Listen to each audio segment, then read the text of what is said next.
pas pu participer aujourd'hui, mais aussi de retravailler toute cette matière pour la rendre digeste et utilisable par d'autres ensuite. Donc normalement, je viens de lancer l'enregistrement. Je vérifie. Oui, il est en cours. De notre côté, on est 4 aujourd'hui pour animer cet atelier. Donc Marie Bernard de l'incubateur des territoires, Benjamin Jean et Vincent Bachelet du cabinet Innocube, qui pourront se représenter ensuite. Et moi, je suis Caroline Corbal, donc je travaille au programme Société numérique de l'Agence nationale de la cohésion des territoires, et donc une agence qui accompagne les projets de territoire et notamment les projets de collectivités territoriales. Et moi, principalement, ce qu'on fait au programme Société numérique, c'est qu'on met en œuvre la stratégie nationale pour un numérique inclusif depuis environ 3 ans. Benjamin, tu peux passer la slide, s'il te plaît. Donc cet atelier est organisé dans le cadre de Numérique en commun, que je ne vais pas présenter trop en détail puisque on est à la 4e semaine de NEC. Donc je pense que vous savez maintenant à peu près ce qu'est Numérique en commun. Rapidement quand même, en 2 mots, c'est une communauté qui a été lancée il y a 3 ans avec cet objectif de faire ensemble un numérique d'intérêt général, donc un numérique qui soit ouvert, qui soit éthique, inclusif et qui soit durable.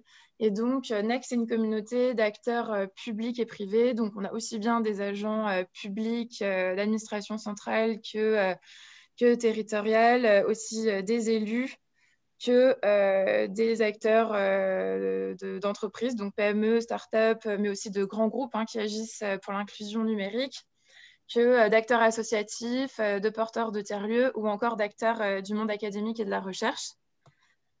Et donc, toutes ces personnes dont vous faites partie se retrouvent à la fois lors de temps nationaux. Donc là, c'est le cadre dans lequel on est actuellement.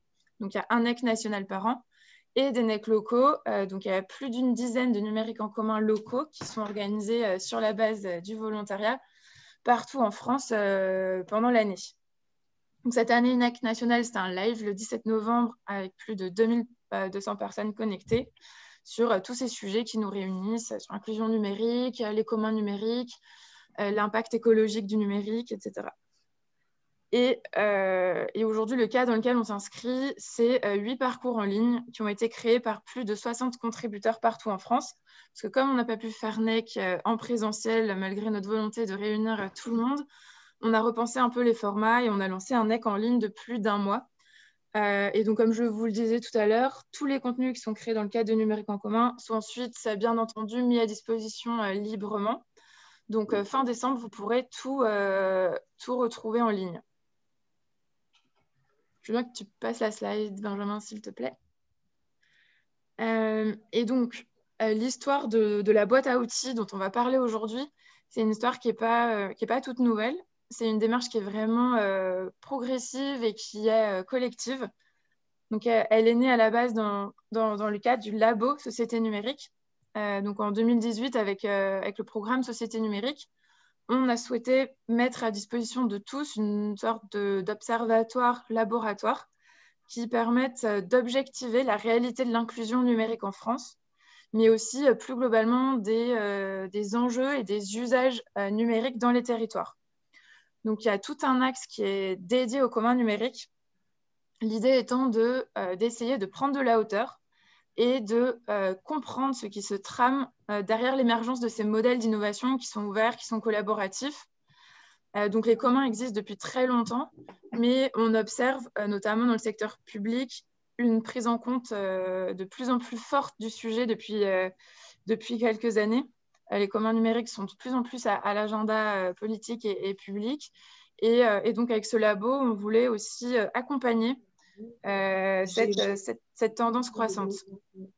Cet après-midi, mais tu peux m'appeler. Alors, il y a quelqu'un qui a son micro qui est allumé.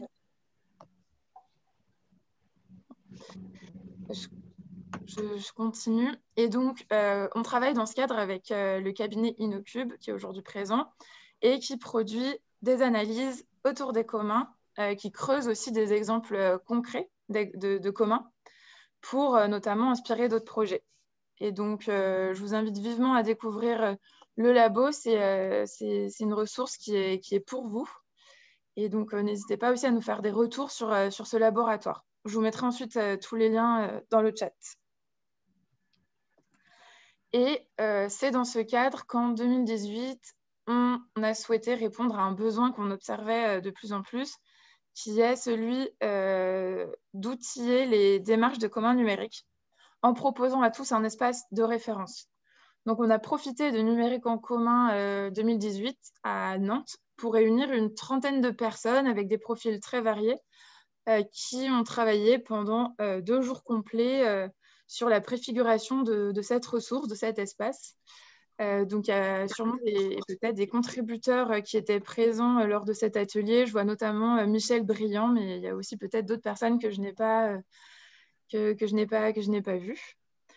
Donc, c'était 2 jours qui ont été très intenses et très denses, mais très productifs aussi. On a ensuite organisé des ateliers avec d'autres personnes pour élargir cette communauté croissante, et ça a donné naissance à un tutoriel qui couvre à peu près la vie d'un commun, avec du texte pour expliquer les différentes étapes, mais aussi des ressources associées à chaque fois pour vous faciliter la tâche. Donc, par exemple, on trouve des argumentaires pour embarquer et convaincre, ou encore une grille pour vous permettre d'évaluer dans quelle mesure c'est opportun pour vous de vous lancer dans un projet de commun ou pas. Donc, le tutoriel, c'est une ressource qui est complètement ouverte, qui est aussi contributive. L'idée, c'est qu'elle évolue vraiment en fonction des retours de chacun et de l'évolution aussi des besoins, parce que les besoins évoluent nécessairement avec le temps. Et du coup, les retours qu'on a eus un peu sur ces 2 dernières années, c'est que cette ressource, elle était très dense. Et donc, on a décidé de retravailler ça un peu et d'apporter des couches supplémentaires ou en tout cas en parallèle pour vous faciliter l'appropriation de cette ressource. Donc ça, Marie, je vais donner la parole à Marie de l'incubateur qui va vous pouvoir ensuite vous représenter un peu ce travail qui a été fait ces derniers mois pour rendre plus accessible cette ressource. Merci, merci Caroline. On reste sur le même diapo, Benjamin, mais si tu peux tourner juste une slide. Voire 2. Ok. Eh ben, écoute, j'aurais préféré présenter l'incubateur, mais on va travailler. Voilà, bon, c'est encore mieux. Donc, vous allez avoir le diaporama ensuite. Et donc, je ne vais pas vous faire la petite vidéo qui est là, juste pour vous expliquer très, très brièvement comment les choses se distribuent ou se regroupent en fait. Donc l'incubateur des territoires, c'est un autre volet de l'Agence nationale de la cohésion des territoires. Hein. Caroline vient de vous décrire ce que fait le labo SONUM, NEC. Vous connaissez pour certains d'entre vous d'autres volets comme Nouveaux lieux, Nouveaux liens qui travaillent avec les tiers-lieux. L'incubateur des territoires, lui, il a une mission qui est triple, mais qui est centré autour des services publics numériques pour les collectivités territoriales. On va aller très vite, donc Benjamin, peut-être la slide suivante. Ce qu'on fait, et pas depuis longtemps, puisque comme le reste de l'offre de l'ANCT, c'est en train de se déployer actuellement. On a une démarche d'investigation où on va chercher, tester les solutions, chercher les besoins avec les collectivités territoriales. Une deuxième phase de développement là où c'est nécessaire, avec des briques, en sachant qu'on tient à favoriser tout ce qui est open source. On travaille avec des ressources publiques, de l'argent, du temps d'agents publics, donc on est très très vigilant à ce niveau-là. Et le troisième volet, c'est de mettre tout ça en commun. Et il y a des gens comme moi qui travaillent et qui ratissent dans les différents projets, ce qui peut être réutilisé soit sous forme de produits déjà packagés qu'on va pouvoir présenter sur une étagère, ou sous forme de briques ou de documentation, enfin voilà, selon le principe des communs. On a rajouté une slide encore un peu plus détaillée. Benjamin, on va la passer super vite, je pense. C'est simplement pour expliquer que cette équipe de l'incubateur des territoires, elle est composée de profils totalement différents et variés qui peuvent jeter un coup de projecteur selon leurs compétences sur du juridique, sur de l'UX, des interfaces utilisateurs, sur la façon de créer les services numériques avec des coachs, sur la façon d'aller chercher des collectivités territoriales qui ont les mêmes besoins et qui pourraient s'adjoindre au projet au moyen de ce qu'on appelle les BizDev ou de gérer les projets voilà, avec des chefs de produits. Donc, si on revient sur le travail qu'on a fait, effectivement, Caroline vous a expliqué tout ce cheminement depuis NEC 2018, Nantes, etc. Dans l'idée de l'incubateur des territoires, il y a cette idée de mettre vraiment les outils à disposition des gens. Et donc, on a convergé entre les différentes équipes pour dire on va changer de format, on va proposer un format supplémentaire sous la forme d'un guidebook, sous la forme de quelque chose qui est plus interactif, plus développé d'une manière wiki. Et ça, c'est notre intuition et c'est notre sentiment. Donc aujourd'hui, on fait un peu l'épreuve du feu. Et donc, on a créé un espace ressources et la boîte à outils est le tout premier module qui va s'y insérer. Il va y avoir d'autres éléments. Par exemple, on est en train de travailler, merci, on est en train de travailler sur des éléments à finalité plus juridique qui n'y sont pas encore. On va voir ce qui vous manque aussi. C'est quelque chose qui va être complètement évolutif, collaboratif, selon l'esprit, bien entendu, des communs. Et là, c'est ma transition, Benjamin, pour que tu nous parles des communs numériques et que tu nous recadres un petit peu tout ça pour qu'on soit sûr d'être tous bien alignés, quel que soit notre niveau de familiarité avec tout ça. Et entre parenthèses, je vous encourage, si vous ne l'avez pas encore fait, à continuer à vous présenter dans le chat pour qu'on voit un petit peu quels sont vos profils. Merci. Merci Marie. Bonjour à toutes et à tous. Donc, en quelques mots, effectivement, une définition, quelques concepts que vous retrouverez dans les ressources qu'on vous a déjà listées sur cette notion de commun numérique.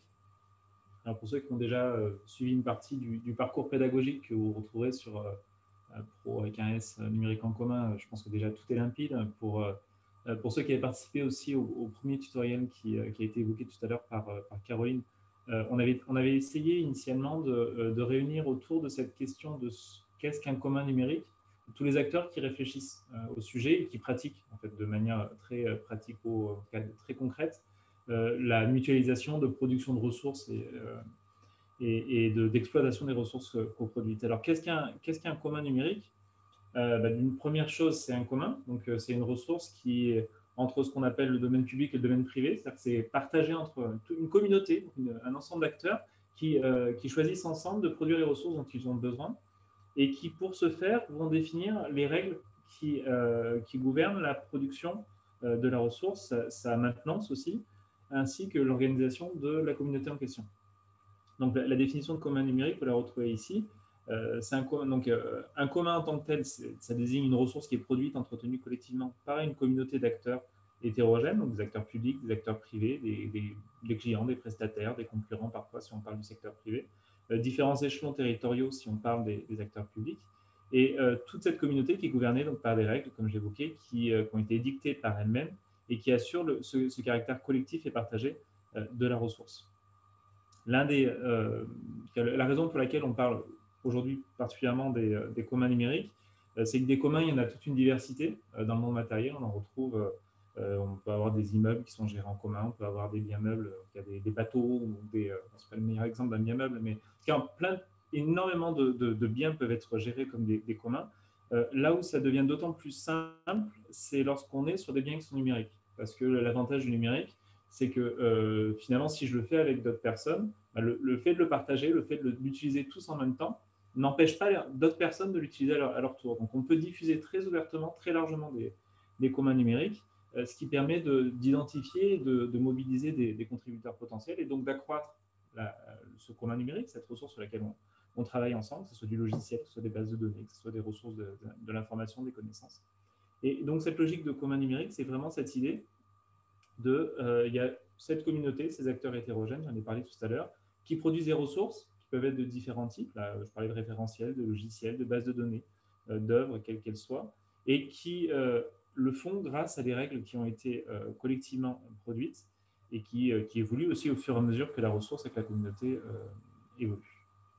Toutes ces informations, donc là, c'est très bref, mais toutes ces informations, vous les retrouvez aussi sur le lien qu'on vous a donné, donc doc.incubateur.net, qu'on va vous remettre dans le pad et dans le chat. Je viens de le remettre. On a une première remarque de Michel qui nous dit dans le chat, il manque peut-être des histoires, raconter des usages, le pourquoi du choix d'une approche en commun. Peut-être, Benjamin, tu veux répondre sur ce que vous faites du côté du labo là-dessus? Oui, parce que c'est vrai que là, c'est très théorique présenté comme tel. Alors, des exemples, et d'ailleurs, on a pu échanger avec Michel Briand sur le sujet, d'un commun qui intéresse directement les collectivités, le secteur public, le secteur privé, OpenStreetMap. OpenStreetMap, donc je pense que tout le monde ici présent connaît ce projet. Donc, c'est une base de données cartographique, une sorte de Wikipédia des données géographiques, qui réunit donc des individus, des sociétés, des collectivités de tout type, pour à la fois utiliser ces informations pour présenter des informations sur des cartographies ou d'autres types d'usages, mais aussi vont contribuer massivement en injectant leur propre base de données. Brest et Michel Briand est particulièrement bien placé pour ce sujet-là. Donc, fait partie des premiers contributeurs, entre guillemets, cœur d'OpenStreetMap à l'échelle des collectivités françaises, en se disant que finalement, leurs propres données qui touchaient au territoire, à leur territoire, avaient tout intérêt à se retrouver sur cette base de données, sur ce commun numérique, de telle sorte à ce que finalement, leur contribution profite à l'ensemble et que, en retour, les contributions de tout le monde qui venait mettre à jour des points, des tracés, une route, des noms de routes, par exemple, sur OpenStreetMap, profite aussi aux collectivités qui réutilisaient la cartographie en question. Et on a plein d'autres exemples. Là, je parlais d'une base de données, mais en matière de logiciels, je pense à la gestion des lycées, des collèges, il y a des ressources qui ont été produites comme ça en commun numérique et qui continuent à être utilisées de la sorte. En matière de politique publique, alors, je ne sais pas si on parle de Decidim plus tard, mais c'est un autre exemple d'un projet qui a été aussi conçu directement comme étant une ressource nécessaire à l'activité d'une collectivité, donc pour qu'il y ait un échange avec les citoyens sur la politique publique. Mais au-delà des besoins de Barcelone, ils se sont dit qu'ils avaient tout intérêt à le partager avec d'autres acteurs publics qui eux-mêmes pourraient s'en saisir et améliorer cette ressource numérique qui était finalement utile à tout le monde. Voilà ce qui me vient comme ça. Je suis peut-être un peu brutal comme entrée en matière, mais quelques ressources et quelques biens communs numériques qui rentrent en plein dans cette logique. Juste un mot, c'était en fait pourquoi une collectivité fait le pas de passer en commun et comment elle le fait. Donc tu vois, ce volet storytelling, raconter des histoires. C'est pas simplement présenter l'outil, oui. Mais vraiment les usages et ce qui a motivé une collectivité, par exemple, à participer à un chaton. Vous voulez qu'on le fasse maintenant? Moi, je peux. Dans le cas, moi, après, je ne suis pas représentant d'une collectivité en propre, hein, mais je pense qu'il y a plusieurs sujets. Hein. Il y a plusieurs raisons. En termes d'une part de souveraineté, pour qu'une collectivité soit pas dépendante de la technologie, mais au contraire puisse utiliser le numérique dans le cadre de ses propres actions publiques et notamment mission de service public, elle a tout intérêt à reposer sur des ressources, des logiciels, des données qui ne sont pas éditées seulement par un acteur, mais par un ensemble d'acteurs. Et la logique qu'évoque Michel Briand donc de Chaton, c'est cette logique de finalement, à la fois on va être utilisateur de logiciels, de bases de données, mais on va aussi, au sein d'une collectivité, décider d'héberger nos propres d'héberger ces logiciels sur nos propres serveurs et de fournir des services à nos citoyens sur la base de ces logiciels-là. Et donc de participer dans une logique de fédération, pour ce qui concerne Chaton, à disséminer l'usage finalement. Je ne sais pas si c'est le meilleur exemple et c'est pas le. Je ne sais pas si je raconte une histoire comme ça, parce que je suis peut-être le mieux placé en tant que collectivité pour y répondre. Et je crois, pour rebondir sur ce que dit Michel, c'est pas tellement maintenant qu'on a besoin des histoires, c'est pour accompagner l'utilisation. Donc, effectivement, on va s'efforcer de collecter, de prendre le point et de capturer à la fois ton savoir, et Benjamin, et puis celui qu'on récolte après au fil de l'eau, et de s'efforcer d'avoir cette trame qui peut être aussi inspirante que la boîte à outils technique. C'est une excellente remarque, et on a de Stéphane Caillot un kit de mise en récit qu'on ira volontiers explorer. Est-ce qu'on passe à une partie un peu plus horizontale, moins descendante? Oui. Marie, ouais, Benjamin, tu lances l'atelier? Bon, je vous laisse lancer, je présente cette partie-là après, comme vous voulez. Ah oui, oui, tout à fait. Marie, je t'en prie, ouais. Si tu peux juste reglisser très vite sur cette slide-là, en fait, en ayant structuré les 3 étapes pour contribuer à un commun, et d'ailleurs la boîte à outils est assez structurée selon cette logique-là, hein, la préparation de la constitution, c'est-à-dire une phase de préfiguration, après faire vivre le commun, et puis l'autonomiser. Donc ces 3 phases qui sont décrites là, on s'est dit très simplement qu'on allait travailler selon ces modalités-là, qui valent ce qu'elles valent, et peut-être qu'enfin on pourra refaire un tour pour voir s'il y a un autre découpage qui est possible, souhaitable, ou d'autres types d'entrées de recherche qui ne sont pas nécessairement chronologiques. Et ça, on a aussi besoin que vous challengiez la présentation. Mais dans un premier temps, on aimerait quand même passer un petit peu de temps à travailler sur le fond, sur le contenu. Et donc, on va s'appliquer à travailler sur ces 3 étapes. Donc, ce qu'on va faire, je vous explique le fonctionnement en 3 fois le même processus. On va avoir, Benjamin va nous recadrer un petit peu la problématique de la phase, alors la préfiguration, la vie et puis l'autonomisation. Et on va se raconter une petite histoire, alors plus ou moins vraisemblable. Enfin, l'idée, c'est voilà, pour que l'atelier soit un peu centralisé, centré sur un effort commun. Autour de cette histoire, on va se poser des questions, et puis on va aller chercher dans la boîte à outils et regarder ce qui existe déjà, et peut-être ce qui manque, c'est ce qu'on recherche, et se faire un retour au fil de l'eau, soit sur le chat, soit directement en prenant la parole, comme vous voulez. Et on fera une petite synthèse, on mettra tout ça sur une slide pour avoir une synthèse, en sachant que tout est également documenté en parallèle par Vincent sur le pad. Donc voilà, 3 séquences comme ça, l'une sur la préfiguration, l'une sur la vie du commun et l'une sur l'autonomisation. Benjamin, je te passe la parole pour introduire la première phase. Oui. Donc là, on se situe vraiment dans l'idée d'un agent public ou d'un acteur territorial qui veut penser son projet territorial en s'appuyant sur des logiques de commun. Et les 3, entre guillemets, sous-phases, donc 3 éléments qui nous semblaient importants. C'était d'une part qu'il cible précisément le besoin qu'il peut avoir, de telle sorte à pouvoir le partager auprès d'autres acteurs qui auraient des besoins similaires, l'environnement dans lequel il se situe, donc comprendre quelles sont les autres personnes qui ont des besoins qui convergent vers le sien, mais aussi quelles sont les ressources qui préexistent. Ça, c'est un point qu'on oublie souvent, on en parlait en préparation de l'atelier, mais en fait, souvent au-delà des acteurs qu'on a l'habitude de croiser, il peut y avoir d'autres personnes qui ont déjà développé la même chose, et donc faire ce travail d'identification des ressources qui potentiellement pourraient répondre aux besoins, c'est d'autant plus nécessaire si ensuite on veut pouvoir les impliquer et travailler avec eux. Ensuite, les 2 autres sous-phases, c'était guider les parties prenantes autour d'un objectif commun, donc faire en sorte que de plusieurs objectifs individuels, on fasse converger plusieurs personnes vers la production d'une ressource commune.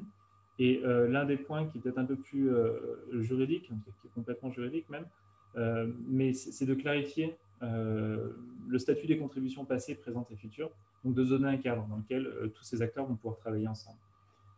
J'en profite pour vous afficher le guidebook qu'évoquait tout à l'heure Marie Bernard, Et c'est donc dans ce guidebook, on vous a donné, on vous le redonnera, que vous allez retrouver les différents éléments que je viens d'évoquer rapidement, avec à chaque fois les enjeux, quelles sont les questions que peuvent se poser ces personnes qui sont dans cette démarche de « je veux m'appuyer sur une logique de commun numérique ».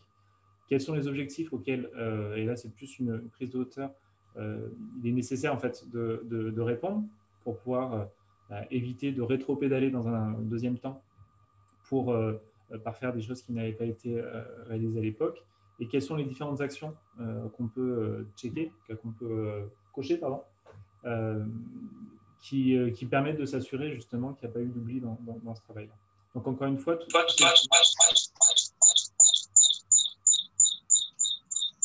ces éléments, c'est une première représentation des différents, une première série de recommandations sur ce qui peut être fait dans ces différentes phases. Tout ça, ça pourra s'améliorer sur la base des retours qu'on fera dans le cadre de l'atelier.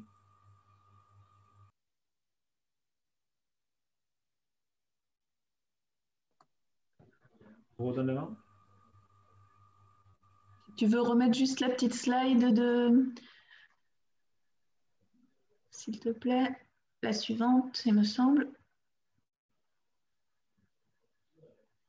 Alors, on a décidé, encore une fois, avec voilà, une vraisemblance dont on assume les limites, on a décidé que notre groupe hétérogène va, pour les besoins de l'atelier, se dire qu'on appartient à une collectivité, peu importe la taille, hein, ça n'a pas d'importance, mais qui a décidé de s'emparer du sujet des îlots de chaleur et qui veut les réduire. Et donc, puisqu'on est dans le cadre de produire une solution numérique, on va se poser la question de produire une ressource numérique qui va aider à donner des conseils à la fois à la collectivité, aux citoyens, peut-être à des entreprises, qui pourra aider, je ne sais pas, vous pouvez imaginer, à passer des marchés publics, pour recadrer ceux pour qui îlot de chaleur, ça ne parle peut-être pas comme ça de prime abord. Hein. Dans l'urbanisme actuel, on s'est rendu compte qu'il y avait des écarts de température dans certaines zones urbaines, et donc il y a une tendance maintenant à reconsidérer la façon dont on programme l'urbanisme. Ça dépend bien entendu de facteurs qui sont existants. Hein. Où est-ce que votre ville est située déjà à la base? Donc il y a déjà des données qu'on peut avoir comme ça sur le climat, la topographie des lieux, sur la façon dont l'urbanisation existe. Il y a également des données qu'on peut agréger. On va réfléchir en termes de commun ce que ça peut vouloir dire aussi dans la mise en œuvre. Ça nécessite peut-être une cartographie, donc là on peut penser à des choses aussi. Et puis dans les moyens qu'on emploie, on peut se dire qu'il faut plus de végétal, moins de minéral, hein, de la végétalisation, plus d'espace vert. Il y a des solutions autour de l'eau. Comment est-ce qu'on évite l'imperméabilisation, voilà, comment est-ce qu'on place des plans d'eau, des fontaines, comment est-ce qu'on les localise, celles qui existent, et qui va faire cette identification. Est-ce qu'on peut aussi faire quelque chose de participatif, et puis on peut réduire l'émission aussi de ce qu'on appelle la chaleur anthropique, c'est-à-dire qui est générée par nous les hommes, les transports en commun. Est-ce qu'on peut avoir des indicateurs là-dedans? Voilà, une solution numérique qui est un peu floue, mais qui va faire intervenir des données, des acteurs, des citoyens, des spécialistes, des experts, des politiques, et on se dit qu'on va produire une solution. On est là au début de cette étape, on est dans la préfiguration, et donc on va aller chercher dans notre bon sens, puisqu'on n'est pas forcément tous des experts, on est tous des citoyens, on habite pour la plupart dans des villes, et en utilisant ce lien qui est ici et qui, je pense, est aussi dans le chat, même pour les tout derniers arrivés, on va aller chercher surtout dans la première partie du tutoriel ou de la boîte à outils des communs. Et alors là, l'idée, c'est de vous laisser une dizaine de minutes maximum, 8-10 minutes, et de nous dire ce que vous trouvez qui peut contribuer, des petites briques, des idées. Moi, j'ai envie de faire intervenir telle chose et je vois que là, on m'aide avec tel aspect. Là, j'aurais envie de faire intervenir tel élément, mais je ne trouve pas. Tout ce compte-rendu vraiment brut et j'ai envie de dire presque laborieux, on en a besoin pour vraiment décortiquer comment des gens qui ne sont pas des spécialistes, mais qui ont besoin d'aller vers un problème, une problématique, peuvent utiliser cette boîte à outils, s'en emparer, voir si c'est intuitif ou pas. Donc, ce qu'on va faire, si vous vous sentez de prendre la parole, vous pouvez enlever votre mute et intervenir. Si vous préférez mettre quelques éléments, vous pouvez le mettre dans le chat. Et nous, on va basculer sur une autre slide et puis on prendra en note. Et d'ici 8-10 minutes, on fera la synthèse. Caroline, j'ai oublié quelque chose dans la méthode? Non, ça me semble bien. Et si vous avez la moindre question, n'hésitez pas à nous la poser aussi s'il y a une difficulté de compréhension sur ce qu'on vous propose aujourd'hui. C'est jamais simple à distance. N'hésitez pas à la poser, on essaiera d'être les plus clairs possibles. Et on est vraiment sur la préfiguration. On est en 2020. Pour anticiper un petit peu, vous expliquer, on fera 2 autres phases où on sera en 2021 et puis on se projettera après en 2022 avec la vie de la communauté autour du commun qu'on aura créé et puis après avec l'autonomisation. Donc on est bien sûr vraiment, on est là, on a un problème, on doit s'en emparer, on ne sait pas comment, mais on ne sait pas comment. On cherche de l'aide. Voilà. Et je vois que Michel lève la main. Oui, parce qu'en fait, je dirais que dans votre démarche, je pense qu'il y a un élément qui pourrait être ajouté, c'est la question du changement de posture. C'est-à-dire que tel que vous abordez le problème, vous l'abordez de façon technique. Alors qu'en fait, pour moi en tous les cas, la première des choses à faire, c'est de regarder ce qui se fait déjà sur le territoire et regarder ce qui se fait ailleurs. À l'école, on n'a pas appris à copier.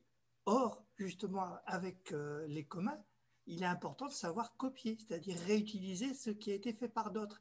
Et sur un territoire donné, il y a sûrement déjà plein de gens qui font des choses localement et que personne ne connaît.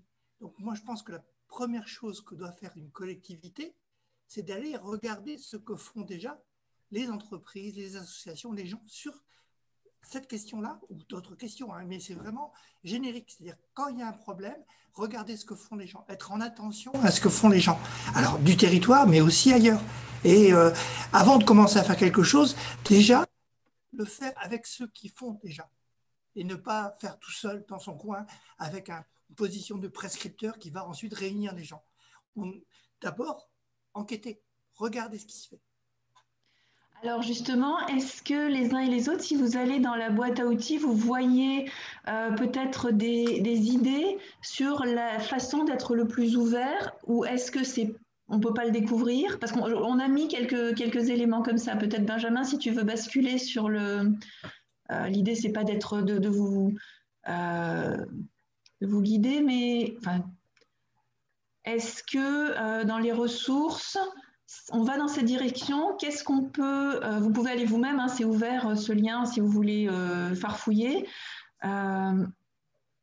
Qu'est-ce qu'il faudrait pour vous aider à rechercher sans vous perdre dans l'immensité d'Internet, des liens que vous avez professionnellement, pour être efficace dans cette démarche de ciblage?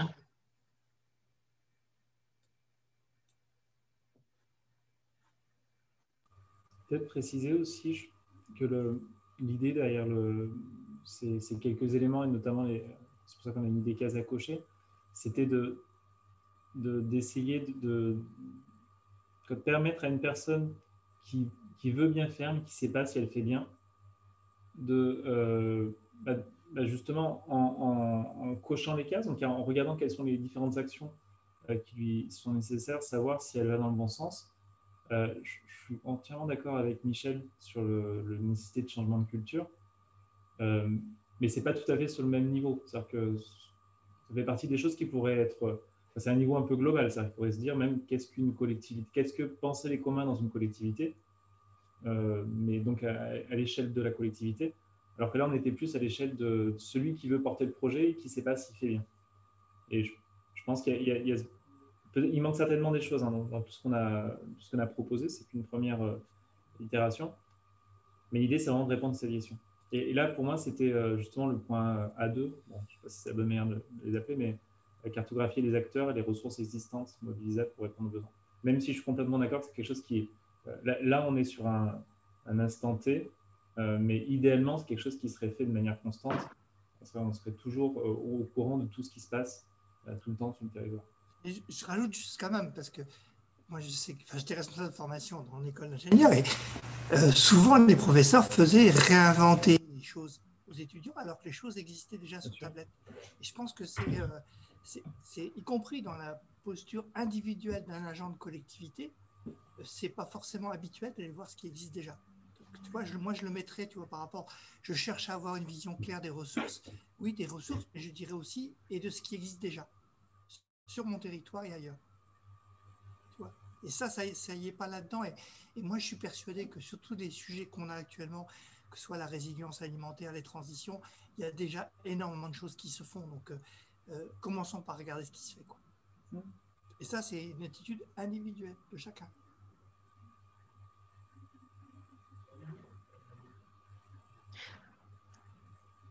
Et est-ce qu'en termes de ressources, on a des choses à rajouter sur ce vers quoi les uns et les autres vous allez piocher les endroits ou les personnes ressources dans vos collectivités?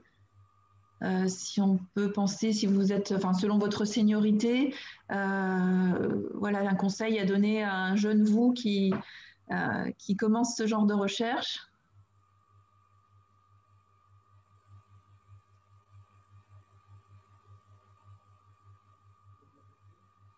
Alors, il y a la remarque de Béatrice sur le benchmark et de Michael qui est sur le sourcing. Effectivement, on est tous d'accord. Comment on vous met ça de manière plus évidente? Bon, là, il y a la reformulation que vient d'évoquer Michel, qu'on va noter aussi sur notre petite slide de récap.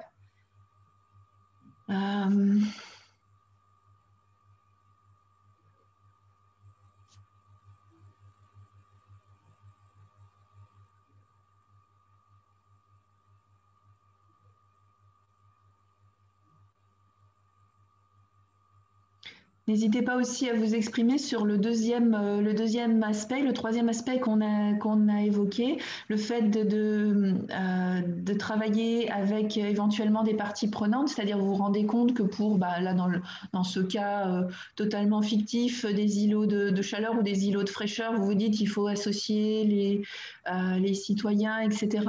Comment est-ce que c'est géré de votre côté? Est-ce qu'il y a des éléments dont vous avez besoin ici, d'autres dont vous avez besoin et qui ne sont pas ici? Imaginez-vous, voilà. Et je repense aussi aux échanges tout à l'heure avec Michel. Là, on est dans cette idée d'avoir... l'idée, c'est que l'acteur territorial qui réfléchit en termes de commun, il peut soit rentrer au tout début dans le commun n'existe pas encore, mais donc encore faut-il savoir ce qu'il veut précisément. Et donc, l'aider pour qu'il identifie quelles sont les différentes actions qui sont nécessaires dès le début pour préfigurer finalement la communauté et le commun. Mais il y a d'autres actions, et c'est notamment participer à la vie du commun numérique, anticiper la sortie, à la suite du commun numérique, par lesquelles potentiellement la collectivité peut commencer si jamais le commun existe déjà. C'est-à-dire que ce qu'on ne dit pas, et je pense que peut-être que ce n'est pas visuellement, vu que c'est linéaire, c'est peut-être pas la meilleure façon, donc on donne une autre impression, mais l'idée n'est pas de dire à chaque fois créer quelque chose de nouveau, c'est seulement en fonction de là où en est la ressource et la correspondance entre cette ressource et votre besoin, vous pouvez arriver au tout début, vous pouvez arriver à la toute fin, peut-être pas la fin, mais quasiment la fin. Et à chaque fois, il y a des actions qui sont nécessaires et qui vous pouvez vous situer vis-à-vis de ce qui a été, des informations qu'on a réunies. Est-ce que je peux proposer quelque chose? Volontiers. Je pense que les cartographies, en particulier les cartographies des parties prenantes avec leurs enjeux, parce que identifier les parties prenantes, c'est bien, mais il y a tout un pan d'analyse qui est l'analyse des enjeux de chacun, et ensuite voir quel est l'objectif. Là, il est marqué définir son propre objectif. Oui, mais quand il existe quelque chose, ça a été fait dans quel but? Peut-être que ce n'est pas tout à fait le même but que le commun que je veux développer et qu'il va falloir faire un pont. Donc, en fait, il existe des tas de matrices d'analyse des parties prenantes, dont certaines très complexes, probablement trop, mais il y en a des simples qui permettent de se poser les bonnes questions, pour chaque partie prenante et surtout dans l'identification des parties prenantes, il ne faut pas se tromper. Une institution n'est pas forcément une partie prenante. Une institution, dans certains cas, ce sont des individus qui ont des enjeux différents. Dans d'autres cas, lorsque l'institution parle d'une même voix et a le même objectif, on peut la considérer, quel que soit son représentant, comme ayant le même enjeu. Voilà, c'est quelque chose que j'ai beaucoup enseigné à mes élèves. Merci, on va prendre tout ça aussi sur notre petite slide de récap. Est-ce que vous avez des sources ou des ressources pour ces grilles d'analyse de parties prenantes à nous recommander, vers lesquelles nous orienter, voilà, au moins dans un premier temps, à partager? Oui, je le ferai avec plaisir. Où est-ce que je vous les envoie? Vous pouvez les mettre dans le pad ou alors sur le chat ici. Oui, il faut que je fasse une petite recherche pour sélectionner tout, donc je le ferai peut-être après. Très bien. D'accord. Vous pouvez nous l'envoyer par mail, du coup, Béatrice, je pense que vous avez mon adresse, je vous la remets. Oui, je veux bien. Oui, d'accord.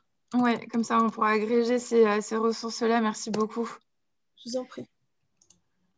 Et on a eu la suite de Michel qui parlait de prendre contact avec les réseaux travaillant sur les sujets proches. Donc, c'est vrai qu'il faudrait qu'on trouve un moyen de guider aussi voilà, les réflexions connexes. Et Michael Grévin qui dit, pour associer systématiquement les citoyens, il faut monter un projet de communication horizontale. Pour mettre en commun, il faut un lieu d'échange.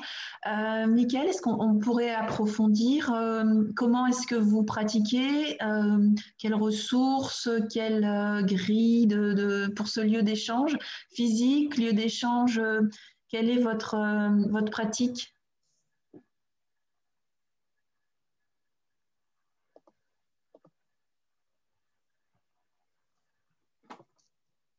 Bon, je ne sais pas si Michael est...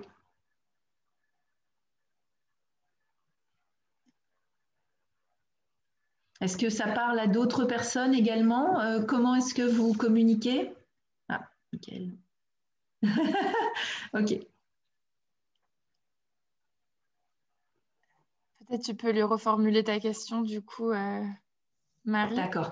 Donc, oui, je rebondissais sur votre remarque sur le lieu d'échange et de communication horizontale ou décentralisée, ou voilà. Et je voulais creuser, approfondir un petit peu, voir quelle était votre expérience, éventuellement des outils, des grilles de ressources qu'on peut partager, qu'on peut mettre dans ce pot commun de la boîte à outils.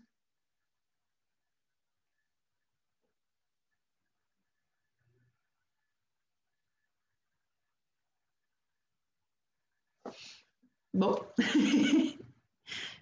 En tout cas, on peut prendre le point en note. Et puis... Oui, excusez-moi.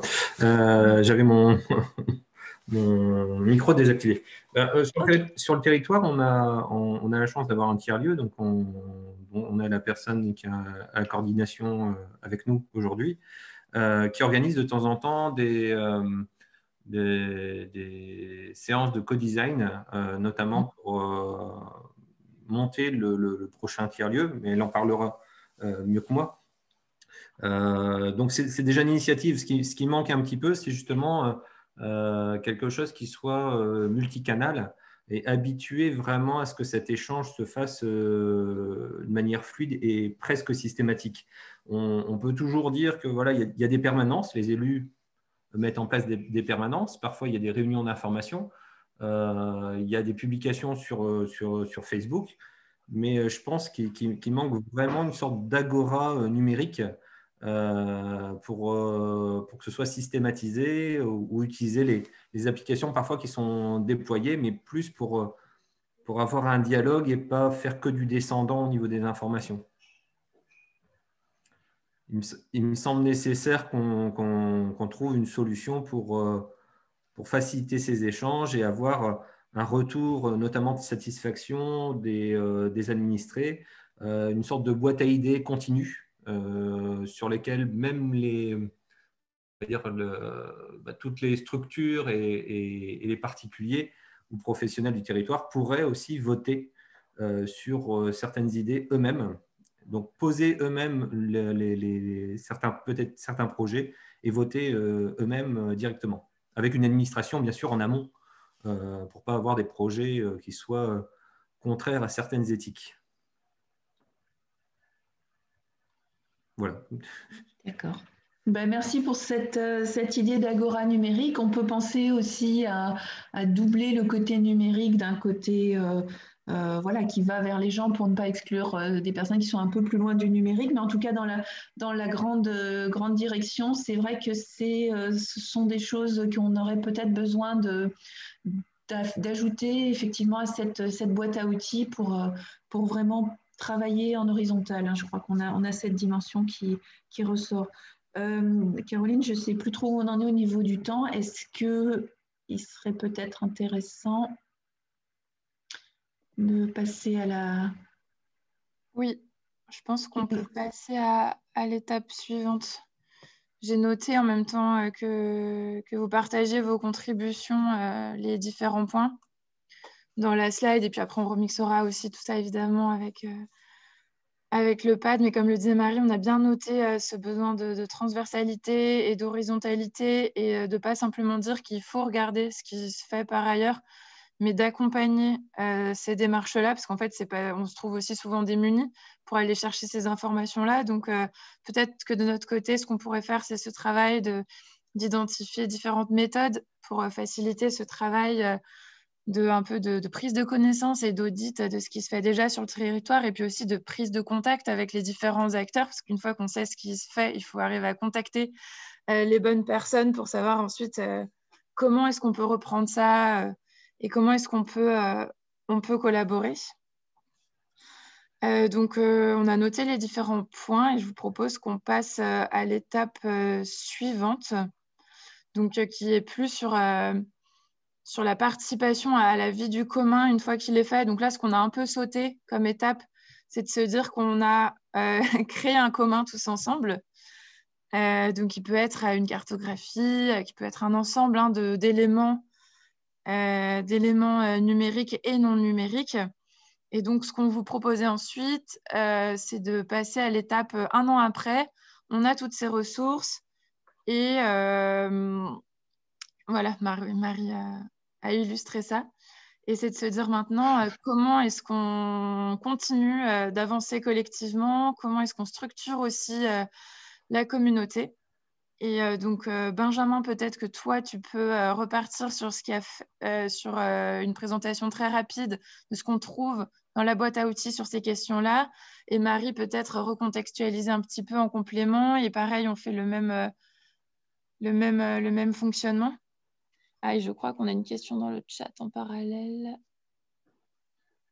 C'est Marion qui complète effectivement et abonde dans le sens de Mickaël. Donc, on va pouvoir le réintégrer tout ça dans notre histoire précédente. À toi, Benjamin. Merci. Donc, sur cette deuxième phase, donc, en amont, c'était... En amont, vous aviez vraiment tout ce qui était géré avant que la communauté soit constituée autour de la production, la maintenance du commun. Là, on est dans l'idée où vous avez participé à créer cette communauté, où elle préexiste déjà, donc vous intégrez le commun, vous faites en sorte que la communauté puisse poursuivre son action de manière tout en confiance. Et les grandes parties qu'on a retrouvées, qu'on a essayé de rédiger, c'est à la fois la question de l'animation de la communauté, comment faire en sorte que cette communauté vive, que les contributeurs passés poursuivent leurs actions, les nouveaux rejoignent, et que tout le monde finalement bénéficie de cette diversité et hétérogénéité qu'il peut y avoir dans une communauté de ce type-là. Il y a la question, encore une fois, les éléments juridiques sont présents de part, je pense, une sensibilité forte sur le sujet qu'on peut avoir, mais aussi parce que au fait, plus on a d'humains, plus on a de personnes qui travaillent ensemble, au plus il y a besoin de donner confiance aussi entre cette diversité de personnes, et que le droit est aussi là pour ça. Donc il y a cette question de comment traiter la dimension juridique de cette collaboration entre une diversité d'acteurs de par le monde. La question de la gouvernance, comment faire en sorte aussi de définir une manière un objectif commun et la manière de piloter le bateau ensemble. La question, lorsqu'elle se pose, c'est pas toujours de la même manière de la création d'une structure porteuse. la définition du modèle économique, à la fois du commun en lui-même, lorsqu'il a besoin d'un modèle économique pour se pérenniser, mais aussi potentiellement des acteurs qui participent à la production, à la maintenance du commun, ce soit acteurs publics, privés, individus, organisations, et la manière aussi de développer de manière continue la communauté qui est derrière ce commun, notamment pour qu'il n'y ait pas d'épuisement de quelques contributeurs. C'est l'une des tragédies, entre guillemets, en tout cas c'est l'un des effets qu'on voit très souvent autour des communs numériques, c'est-à-dire que les mainteneurs, ceux qui sont essentiels pour la vie du commun, se tuent à la tâche, et ça fait partie des choses sur lesquelles il faut être vigilant. Ces différents ronds, ces différents éléments, n'étant pas forcément successifs, on peut très bien travailler sur la gouvernance avant de travailler sur le modèle économique, avant de travailler sur la sécurisation ou sur l'animation de la communauté. Ça dépend vraiment des communs. Je pense que là il y a plein d'histoires différentes à raconter sur cette notion-là. Et donc, vous retrouvez ces différentes sections ici. Alors, encore une fois, elles sont successives dans la manière dont elles sont présentées sur le guidebook. C'est pas forcément dans cet ordre-là que les projets pourraient être amenés à traiter ces différents éléments. Je te redonne la main peut-être, pardon, pour… Oui, en fait, ce que je vais faire, je vais reparaphraser ce que tu viens de dire, mais en l'appliquant à notre projet Ombrage. Donc, dans l'imaginaire, on est en 2021, on s'est rendu compte qu'il y avait un commun qui avait besoin d'être créé. On a fait une première base, ça a fonctionné, on a quelque chose qui semble tenir la route. On a un service qui est dans notre collectivité sous forme de première version. Et là se posent donc toutes les questions dont vient de parler Benjamin, les premières associations notamment qui avaient des intérêts convergents ont été très bien pour animer, mais maintenant elles se disent attendez, on aurait peut-être besoin d'avoir quelqu'un qui anime la communauté, mais comment on rémunère cette personne, avec quel rythme, finalement la municipalité met aussi à disposition des entreprises qui veulent passer des marchés publics au sujet de nos îlots de fraîcheur. Certaines données, qui est-ce qui va vérifier la cohérence, la conformité? On a décidé dans notre modèle fictif qu'on s'appuierait sur OpenStreetMap, quel type de licence, etc. Et on est là, on a ce projet, ce produit, plein de questions, et on va chercher des réponses. Alors soit dans ce que vous connaissez déjà, soit dans la boîte à outils si ça y figure.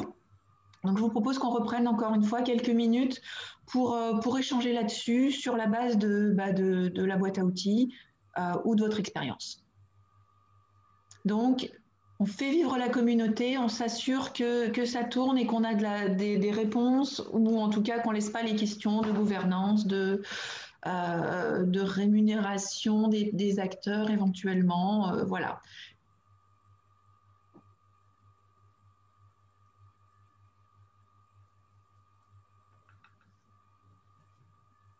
Alors, on va essayer de suivre aussi. Je rebondis aussi sur la remarque de Yves Garnier sur la banque de projets. C'est partie des sujets qu'on a notamment évoqués à plusieurs reprises récemment. Je pense que clairement, ça fait partie des besoins, donc il y a des ressources qui seraient utiles à tout le monde, qui seraient des communs, certainement, mais pour l'instant qui n'existent pas encore, donc c'est partie des projets peut-être à initier. En tout cas, sur la dimension purement logicielle et données, les deux ressources déjà existantes qui, pour partie, permettent d'aller vers ça, c'est ce qu'on a émis sur data.gouv.fr. Alors, ça, c'est pour la partie purement données, mais pas en termes de projet. Et sur le gros travail que fait aussi Etalab en matière de logiciels. Ils ont conçu un outil qui permet de référencer tout ce que font tous les acteurs publics en matière de projet logiciel. Donc, c'est très vision technique de la chose. Ça fait remonter. En un seul lieu, on a réussi à accéder à tout ça. Maintenant, je pense que ce n'est pas encore suffisant pour se repérer facilement.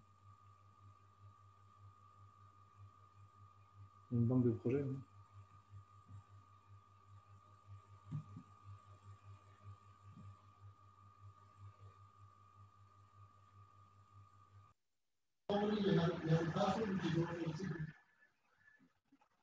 Benjamin, par ton expérience, peut-être pour stimuler la conversation, est-ce que tu as histoires, pareil, à partager sur des choix d'animation de la communauté et comment ces choix se sont faits? Il y a plein de manières, en fait. En fonction du type de communauté, de toute façon, on ne va pas utiliser les mêmes outils, les mêmes pratiques. Donc, il n'y a pas une réponse, hein, mais ce qui est intéressant, c'est d'essayer de s'inspirer de ce que chacun a pu faire pour voir en quoi ça répond aux communautés. Ce qui est important, c'était l'un des points qui était évoqué tout à l'heure, de mixer des temps physiques, alors présentiels, quand on est dans des contextes sanitaires qui sont plus propices à ça, avec des temps virtuels. Mais dans tous les cas, là c'est plus des pratiques standards en matière de gestion et d'animation communautaire. C'est important d'avoir de manière rituelle presque, d'avoir des rendez-vous et des moments pour échanger avec les unes et les uns. Et Benjamin, peut-être juste pour donner un exemple sur ce que tu viens de dire sur mixer le physique et le présentiel, un des projets qui le fait super bien, c'est Decidim. Oui. Donc c'est un projet de participation citoyenne. Je vous ai mis un lien tout à l'heure vers un article qui décrit un peu comment ça s'est fait. Et Decidim, ils ont vraiment ça dans leur ADN de mixer les réunions physiques et en ligne.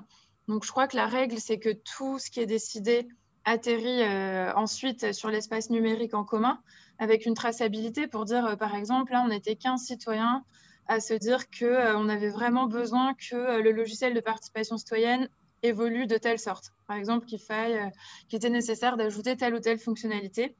Donc ensuite, chaque groupe physique met sur la plateforme numérique de référence qui permet d'animer la communauté le fruit de ces travaux. Donc, ce qui permet d'avoir une sorte de traçabilité et une visibilité. Mais ce que je trouve vraiment intéressant avec ce projet, c'est qu'ils ont réussi à garder les deux. On peut aussi bien participer, peu importe où on est dans le monde entier, dans plusieurs langues, pour suggérer des évolutions du logiciel. Et même aussi au niveau de la gouvernance, les décisions ne touchent pas que la technique, mais on peut aussi organiser des sessions physiques où les gens votent à la main. Il y avait pas mal de photos qui étaient assez chouettes, qui étaient sorties à un moment dans les médias de cette communauté qui se retrouvait encore en présentiel et votait à main levée certaines décisions. Je vais vous mettre un lien, si vous voulez, vers la plateforme où se retrouvent toutes ces contributions de la communauté. Et sur d'autres projets, peut-être pour illustrer, effectivement, je sais que sur Pharmasoft, alors c'est une communauté qui est très dispersée, mais on fait énormément, toutes les semaines, il y a des calls, des visios, mais au-delà de ça, en présentiel, il y a au moins le temps, un séminaire, en fait, il y a 2 séminaires par an, Pharmacamp et l'Assemblée Générale, qui sont à chaque fois des temps à la fois de travail et des temps de décision. C'est vrai qu'il y a cette dimension gouvernance et brainstorming, animation aussi, qui va permettre à chacun de s'impliquer savoir ce qui se fait et participer aux différents projets. Michel Briand aussi parle des appels à défis qui sont poussés au sein de la fabrique des mobilités notamment. Et la fabrique des logistiques essaie de travailler un peu sur le même sujet. C'est vrai qu'en identifiant facilement tous les besoins collectifs qu'il pourrait y avoir au sein de l'écosystème, en disant dans l'écosystème de la mobilité pour la fabrique de mobilité, on a rencontré, ils ont des séances souvent présentielles de brainstorming, tels défis, tels enjeux, et maintenant on essaie d'ouvrir aux réponses qui pourraient être apportées par les uns et les autres. C'est vrai que ça marche assez bien. L'un des points qui est important, je pense aussi sur la fabrique de mobilité, c'est toute la partie documentation qui est réalisée au fur et à mesure pour justement documenter ces petits pas. C'est-à-dire que chaque réunion de travail, finalement, c'est une avancée sur quels que soient les projets qui sont évoqués, sur tout ce qui est dit entre les membres. Et ils ont donc un wiki qui est particulièrement dense sur ces sujets.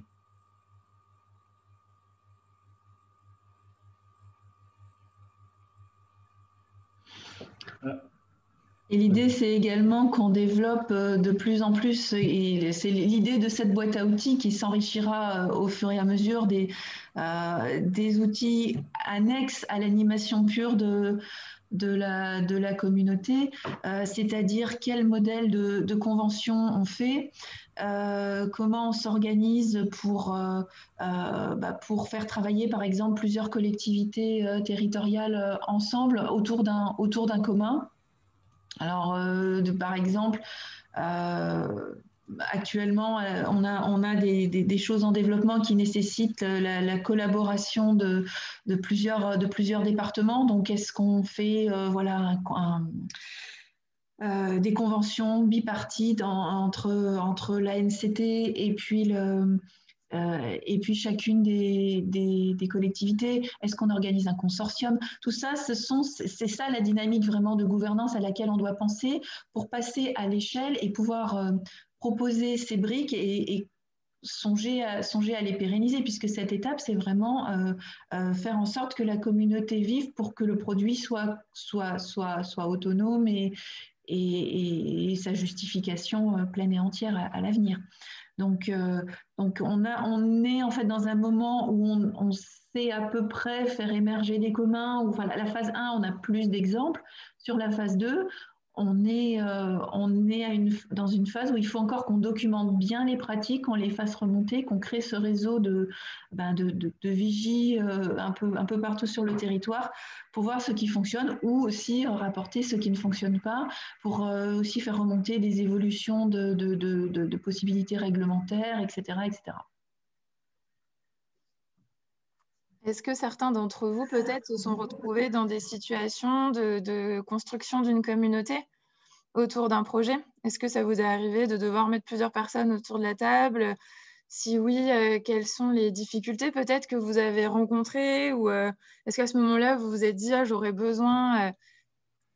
quelle documentation aurait pu vous être utile, par exemple? Donc ça, c'est ma première question. Et mon autre question... Ouais, Michel, je pose aussi mon autre question au cas où tu puisses aussi y répondre, enfin avoir des éléments rapidement. L'autre question, c'est est-ce que vous êtes posé dans ce cadre-là la question de est-ce que créer une structure juridique est opportun pour porter votre communauté et votre projet? Est-ce que vous avez eu besoin de créer une asso, une entreprise, une collectivité pour porter le projet ou pas? Donc, si vous avez des témoignages sur ces sujets, nous sommes preneurs. Donc, on peut commencer par Michel. Oui, juste une difficulté qu'on a rencontrée sur Brest lorsqu'on a lancé les carnets Wikibrest sur le vivre ensemble au Pays de Brest. C'est la difficulté d'animer sur le long terme, de 10 ans, une communauté. Donc, nous, on n'a pas su le faire sans... Enfin, il fallait financer un mi-temps d'animatrice de façon à ce qu'il y ait quelqu'un qui ne soit pas là pour remplir les pages, mais quand même pour régulièrement aller solliciter tel ou tel acteur ou groupe d'acteurs, organiser des événements, etc. Et c'est vrai que l'animation de communautés ouvertes n'est pas aujourd'hui tellement dans les pratiques courantes des collectivités et on aurait peut-être besoin justement de formation, que ce soit le CNFPT ou d'autres, sur ces mécanismes de coopération ouverte, d'animation de communautés ouvertes.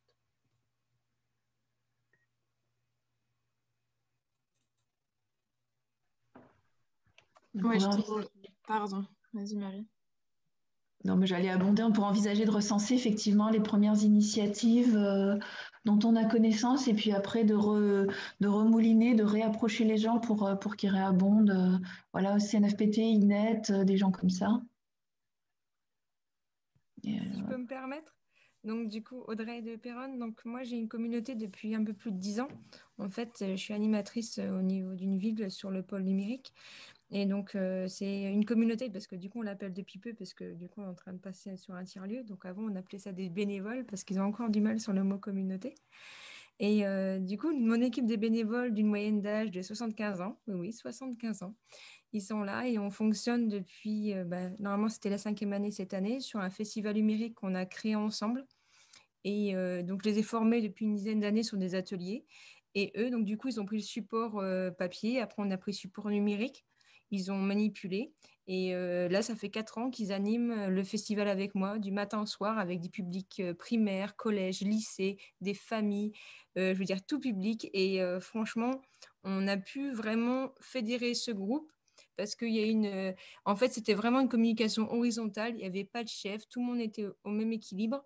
Il y avait des gens de tout niveau, de toutes catégories socio-professionnelles. Et franchement, la communication, si tout le monde s'écoute, si on prend le temps aussi de donner la voix à chacun, en fait, c'est vraiment important et on fait des beaux projets tous ensemble.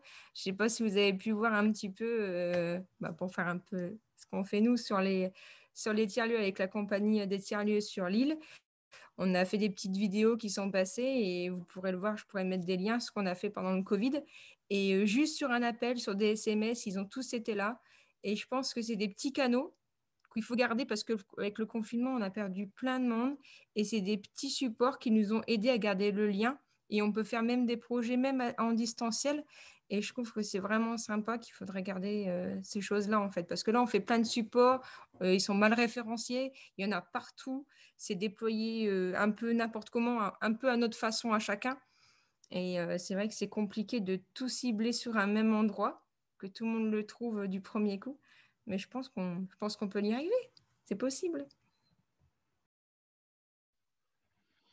Ce sont des points importants, effectivement, à souligner. Et dans les questions, et bon, d'une part, on pourrait reprendre effectivement l'histoire pour avoir l'illustration de ce projet, de cette idée dans la base qu'on va créer, là, des histoires de la boîte à outils.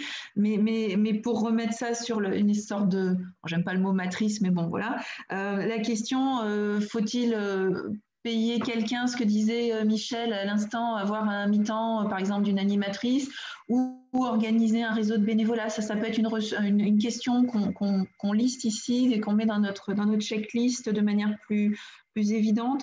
La question des canaux de communication et de l'alternance entre du papier, du numérique, des micro-canaux, ou des canaux des plateformes un peu plus massives.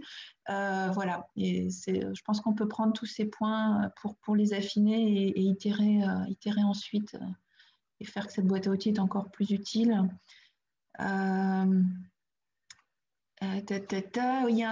une très bonne idée. Est-ce qu'on a peut-être des fiches de poste ou des listes de compétences attendues qu'on pourrait partager, mutualiser sur ce qui a été fait dans les unes ou les autres des collectivités, ou peut-être quand on s'adresse à des bénévoles, comment est-ce qu'on leur dit, voilà, oui, une sorte de mission de bénévolat, je ne sais pas. C'est intéressant aussi de rentrer peut-être dans le détail de comment quelles compétences doivent se réunir et comment elles peuvent être distribuées. Et voilà. Voilà, Audrey, une petite sollicitation pour effectivement partager le lien. Et pour initier, il me paraît judicieux d'avoir une personne facilitatrice. Effectivement, c'est la question, je pense, clé de voûte de toute cette animation de communauté. Donc moi, pour info, je suis en train de passer la certification de facilitatrice de tiers-lieux avec la compagnie des tiers-lieux. D'accord. Juste un petit élément, dans l'expérience brestoise, je dirais valoriser celles et ceux qui s'engagent à travers, par exemple, à chaque fois qu'on allait à des rencontres style rencontres d'Autran ou d'autres, des animateurs venaient avec nous parler de ce qu'ils faisaient. Et puis, on a mis en place aussi des formations à la coopération, Animacop, et donc presque tous les gens qui étaient, je dirais, bénévoles impliqués dans les projets ont suivi ces formations, une centaine d'heures. Et quelque part, là, on reconnaît un peu l'implication des personnes. Donc, c'est juste deux petites suggestions qui facilitent effectivement aussi l'implication à long terme. Vous avez des expériences sur... Alors, je sais qu'il y en a eu un peu en Bretagne, mais sur Open Badge, sur la manière dont des spécifications telles qu'Open Badge ont été utiles, justement pour reconnaître des compétences des bénévoles, des contributeurs, voire des agents publics qui sont impliqués dans des projets collaboratifs. Open Badge, en punchline, peut-être pas, mais en quelques mots, c'est l'idée d'avoir des micro-certifications. Donc, on va reconnaître une compétence hard ou soft skill à un individu et c'est une reconnaissance par les pairs. Ça vient de l'open source, beaucoup utilisé dans les domaines communautaires. Je ne sais pas si vous avez des cas comme ça sur vos territoires.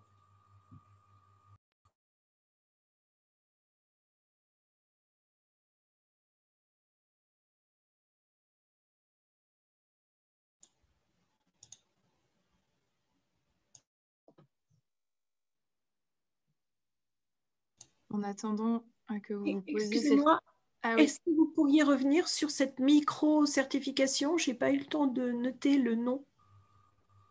Open Badge, j'ai mis le lien sur le chat. Ah, excusez-moi. Non, openbadgepassport.com. Je ne sais pas si c'est d'ailleurs le meilleur lien, mais en tout cas, ils en document.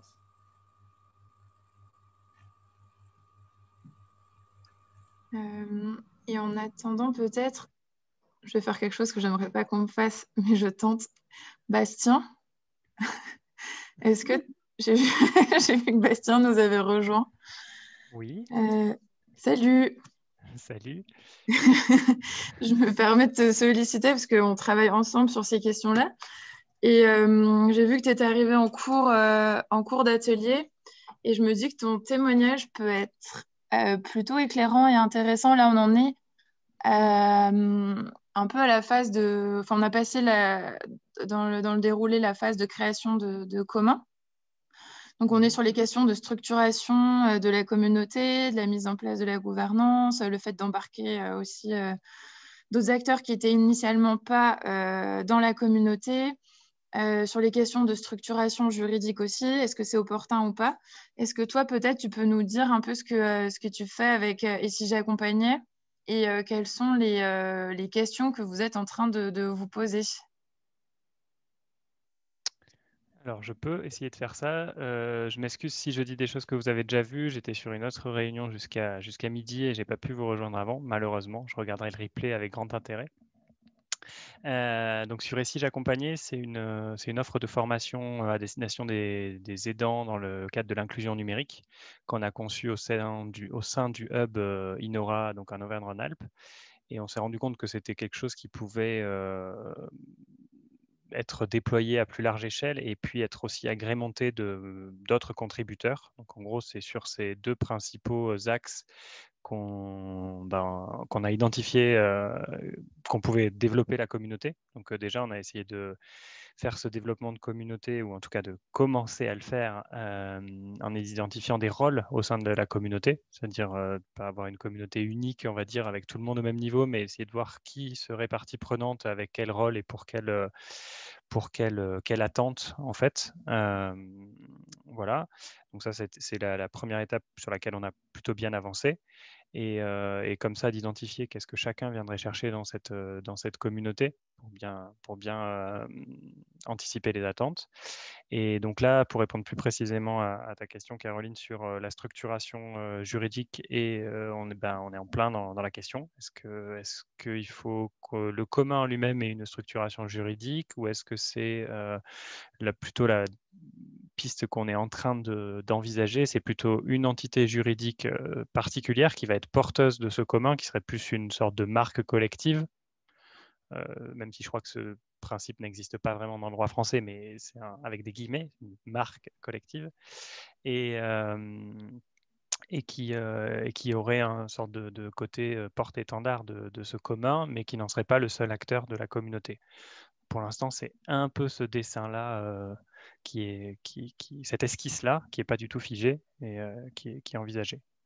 Je ne sais pas si ça répond à ta question, j'espère. Oui. Oui, merci beaucoup pour son témoignage. J'ai pensé à vous parce que c'est vrai que vous êtes vraiment en train de vous poser toutes ces questions-là. Il arrive un peu tout en même temps. Et ça peut être inspirant pour d'autres porteurs de projets. Notamment de voir aussi que vous avancez et que vous trouvez des solutions. On essaye. Et on a eu la chance d'être aussi accompagné et guidé par quelques personnes qui sont autour de la table aujourd'hui et qui ont le micro. Donc voilà, ça participe, et je pense que c'est intéressant de soit avoir ces temps d'échange qu'on a là, soit avoir des structures qui peuvent aider, des ressources qui sont en train de se peaufiner, qui ont été partagées, la boîte à outils. Enfin voilà, c'est super d'avoir tout ça.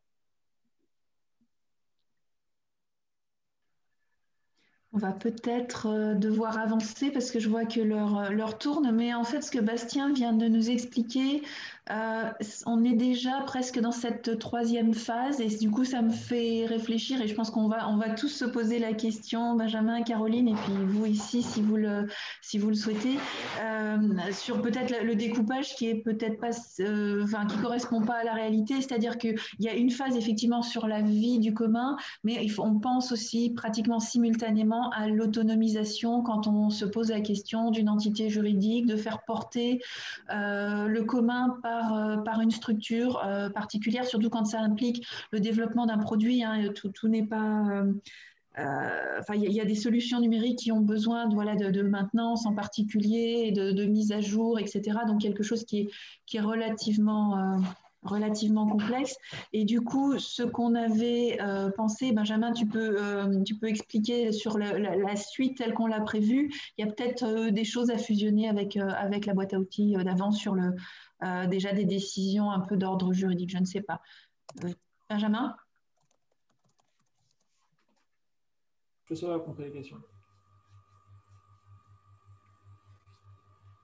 Allô? Oui. Oui. Non, je ne suis pas sûr d'avoir compris la question. Est-ce que tu veux nous présenter cette troisième phase très rapidement parce qu'on a vraiment peu de temps? Oui. Donc, la suite, encore une fois, on est dans l'idée de... il y a un commun qui a vocation à se pérenniser, en tout cas à vivre aussi longtemps qu'il est nécessaire à sa communauté.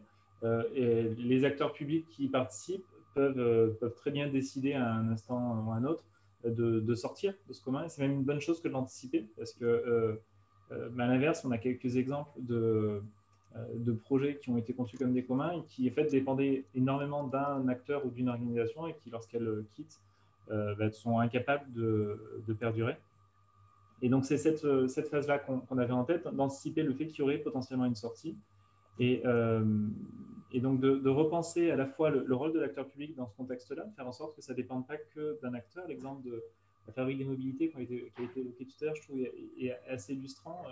Open Space Makers, que j'ai aussi référencé sur le chat, c'est un autre exemple intéressant. Dans les deux cas, il y avait l'ADEME pour la fabrique de mobilité, le CNES pour Open Space Makers, donc deux acteurs publics qui étaient à l'origine de la création de cette communauté des ressources qu'elle produisait. Et en fait, dans les deux cas, il y a eu cette volonté d'impulser, donc de se donner les moyens, mais tout en anticipant le fait qu'il faudrait sortir pour que ça puisse vivre sans celui qui avait participé à cette impulsion, donc l'ADEME dans un cas et le CNES dans l'autre. Et donc là l'enjeu, c'est de voir ce qui peut être fait pour aller vers ce lâcher-prise et donc permettre à la communauté de vivre sans celui qui est à l'origine même des projets. Parce que j'aille plus loin, je te laisse. Ouais. Oui, alors on va peut-être gagner du temps parce qu'en fait on est parti sur cet atelier très, très spontanément et avec la contribution de tout le monde. Mais si on se projette, voilà, on est à plus de 2 ans d'un projet de commun. Bon, là c'était notre projet sur les îlots de chaleur, les îlots de fraîcheur. Mais quel que soit le projet, on se dit, voilà, comment est-ce qu'on veut faire en sorte qu'il soit pérennisé, qui va le porter. Je rebondis tout de suite sur ce que suggère Michael, et donc la structuration juridique, la représentation de l'initiative, l'organisation pour recevoir les subventions, développer les outils open source, travailler sur la souveraineté des données. Et un point intéressant, peut-être, Michael, ce serait intéressant d'élaborer aussi là-dessus, sur les ressources, les outils, une gouvernance de type une communauté, une voix, pour capitaliser aussi sur des ressources qu'on pourrait partager dans la boîte à outils à ce sujet. Cette épine dorsale. Les uns et les autres, si vous êtes aussi dans ce type de problématique, certains d'entre vous, on l'a entendu, organisent des communautés, donc ont forcément des communs en gestion, en co-gestion, voilà, qui sont à maturité. Quels outils vous utilisez? Comment vous documentez? Comment vous participez, vous contribuez, vous partagez pour être sûr que l'initiative se consolide?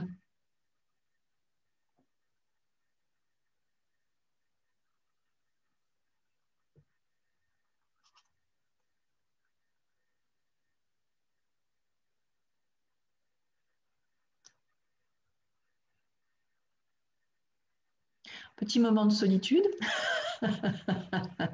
Est-ce que quelqu'un a une histoire à raconter à ce sujet, à partager?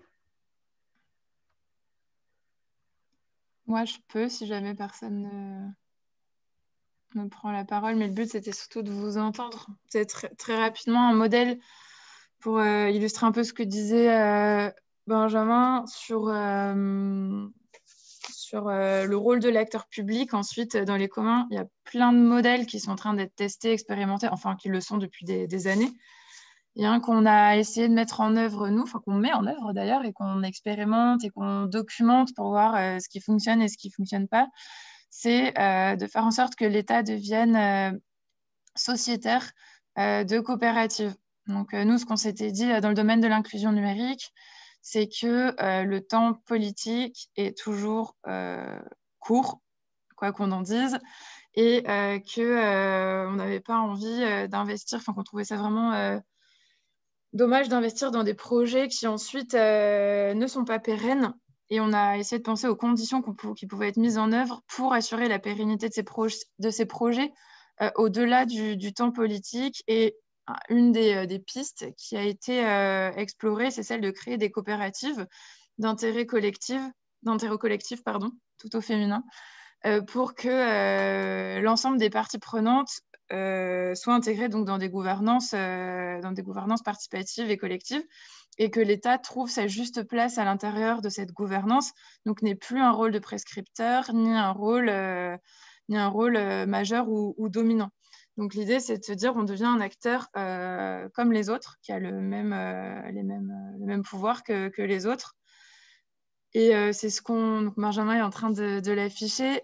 C'est ce qu'on a essayé de mettre en place avec Aptic, donc le dispositif du pass numérique pour former les citoyens, pour accompagner les citoyens dans l'autonomie numérique. Et c'est aussi le cas de la Mednum, qui est une coopérative qui réunit les acteurs de la médiation numérique, donc les acteurs publics et privés, et dans lesquels l'État est sociétaire. Et l'idée, c'est qu'on puisse comme ça, que l'acteur public puisse continuer d'abonder, d'investir dans des communs tout en ayant un rôle qui soit limité. Voilà pour ma petite histoire. Si d'autres ont des histoires, nous sommes aussi preneurs. On a la remarque de Thierry Seldran qui parle d'un outil de partage de documentation, DODOC, si je lis bien, si ce n'est pas une abréviation que je ne connais pas du tout moi personnellement, mais voilà, ça peut faire partie effectivement des ressources qu'on agrège dans cette partie. Qu'est-ce qu'on fait? On ne va pas presser. Ah, voilà, Michel. Le présentiel, oui.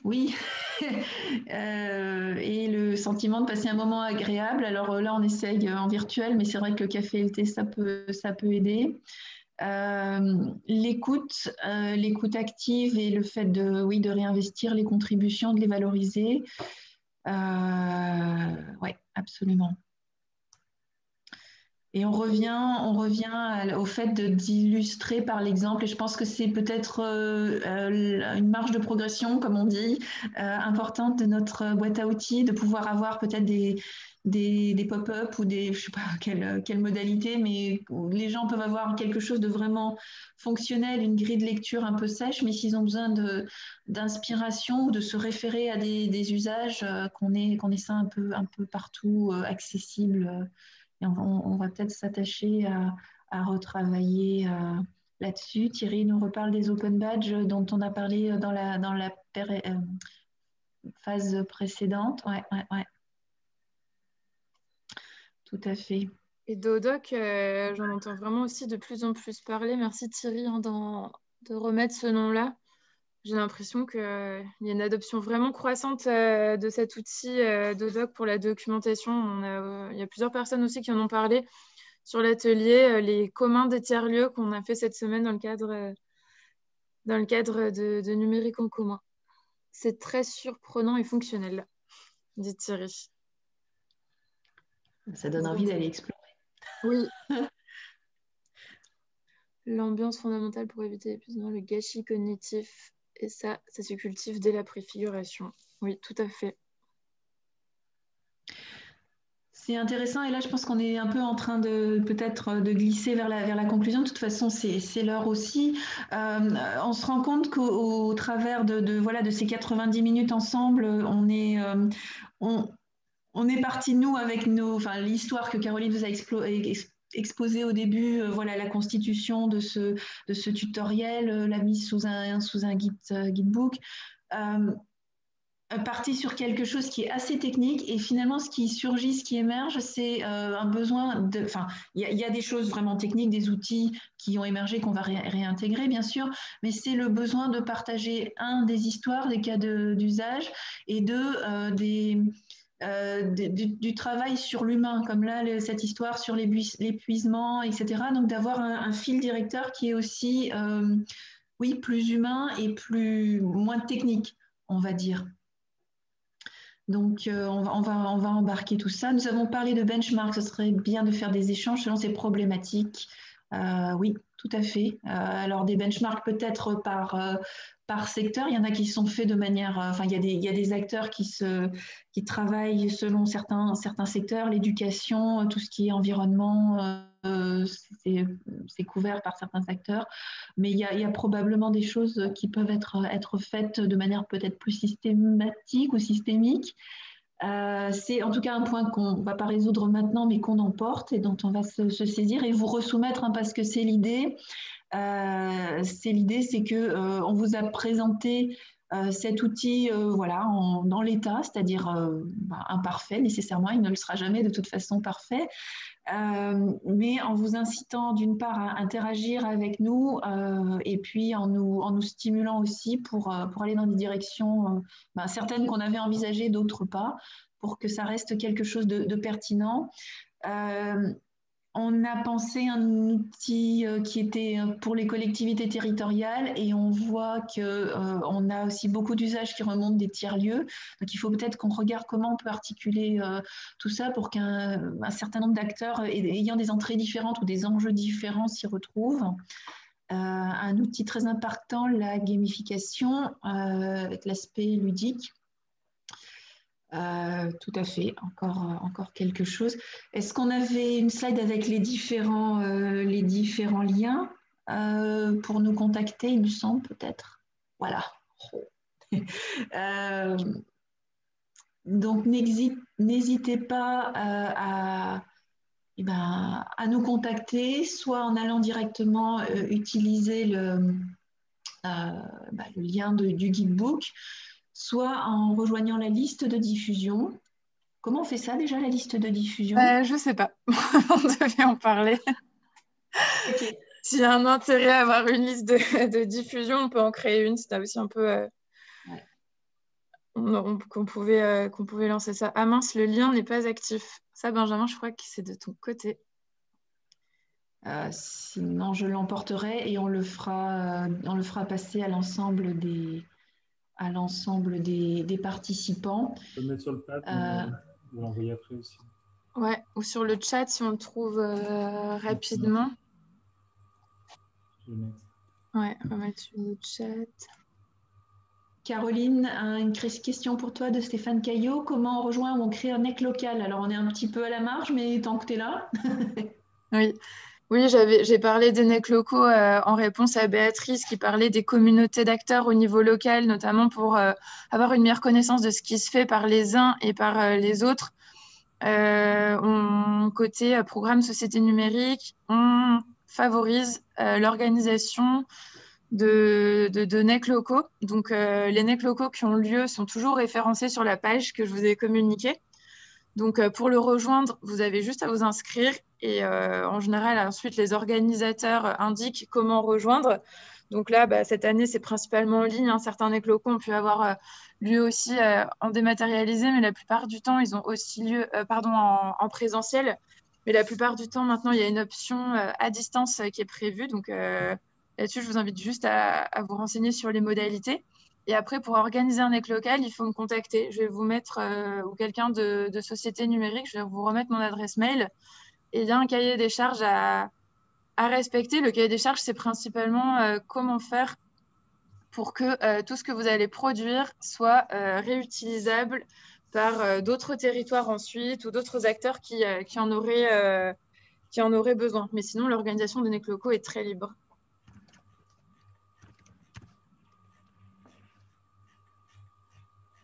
Les NEC à venir sont passés. On va actualiser tout ça. Oui. Je crois que ce gros NEC actuel a mobilisé pas mal d'énergie. Donc, voilà. Le prochain est en Sud-Charente, début janvier, mi-janvier. Bon, on a vraiment épuisé le temps qu'on avait prévu. L'incubateur des territoires va continuer et j'en suis notamment l'une des garantes par intermédiaire de ma mission sur les communs à mutualiser, à faire émerger à la fois ces histoires de communs numériques sur lesquels on travaille, les pratiques, les tâtonnements. Ce que je vais faire, je vous mets également mon adresse s'il y a des choses en réaction. Vous pouvez me joindre à cette adresse-là, des suggestions, des choses, si vous ne parvenez pas aussi à vous connecter au guidebook. Et puis, on part de là et on remettra bien entendu tout ça en jeu, enfin en question dans une prochaine séance. On n'attendra pas le prochain NEC parce que je pense que ça fait partie de la vie de notre communauté à nous de vous ressolliciter. On verra pour les modalités. Mais voilà, on va conclure là-dessus. Qu'est-ce qu'on souhaite, Caroline, Benjamin, pour la suite de Beaux communs en 2021? Bel objectif. Oui. Bien. Ok, donc il y aura un replay, les notes dans le pad. Et puis, merci pour votre temps, pour votre contribution. N'hésitez pas à explorer et portez-vous bien. Merci à tous. Merci beaucoup. À très bientôt.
Tout le monde est parti. Oui, Ouais. j'ai viré les derniers. Je te comprends. C'est moche. Attends, arrêtez l'enregistrement.